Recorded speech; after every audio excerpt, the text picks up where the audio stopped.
ఒకటిది సోకు ఒకటిది అన్నట్టుగా పనుడేమో నేను తెచ్చేది, పేరేమో దయాకర్ రావుది, నిన్న మొన్నటి వరకు పేరేమో అరుణ్ రమేష్ది.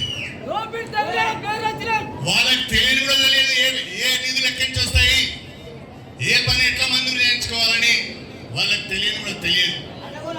అయినా నేను ఎన్నడూ బాధపడలేదు. పనులు నేను తెచ్చినా పేరు వాళ్ళు చెప్పుకునేది.